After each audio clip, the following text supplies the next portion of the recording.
lawmakers. Pleased to bring in right now Mike Davis, founder and president of the Article 3 Project and a former law clerk to Supreme Court Justice Neil Gorsuch. Mike, good evening. Good to see you. Thank you for having me.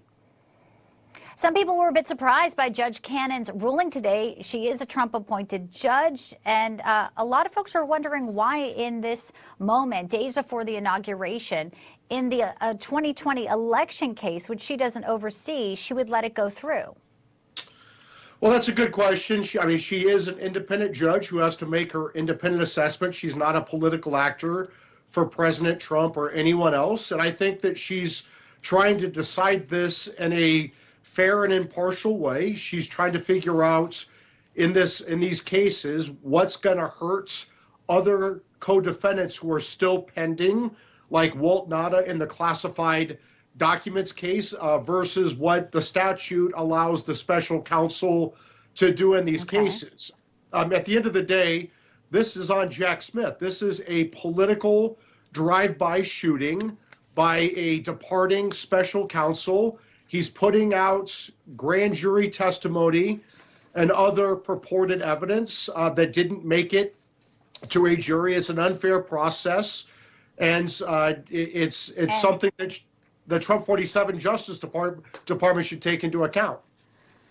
Well, that's what I was about to say. It's not maybe not the last we've heard of Jack Smith. I mean, he did enter in his resignation over the weekend, but he could potentially be called before Congress like Robert Mueller, no?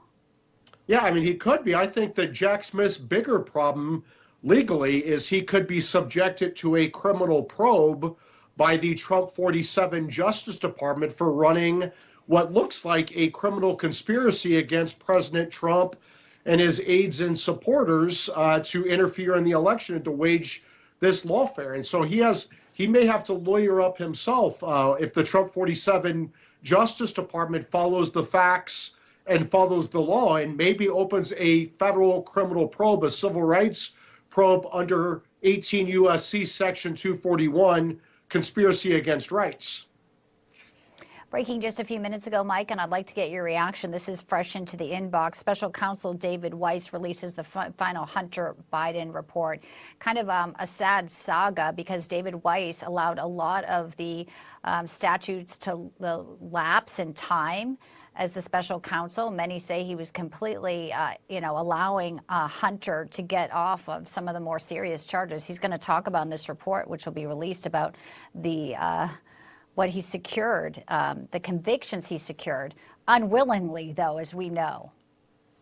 David Weiss was hand-selected by both Delaware Democrat U.S. attorneys to be the U.S. attorney in Delaware. He was the special counsel, and he made it his job to protect Joe Biden. And when he got caught by Judge Nareka, a fair and honest judge in Delaware, trying to create this backdoor pardon and this sweetheart deal, then this David Weiss pretended to be tough to go after Hunter Biden for the gun charge and other charges, but doing everything he could for years to protect Joe Biden from corruption charges.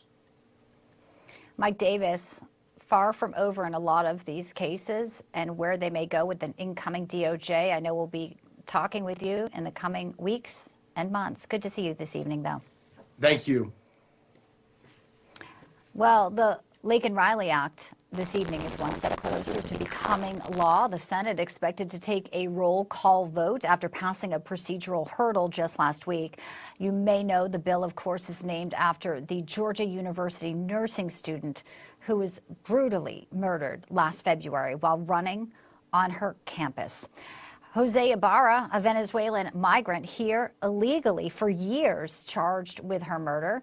And despite a prior arrest, Ibarra had not been detained, allowing him to allegedly murder Riley. He was then convicted of her murder, sentenced to life without parole. The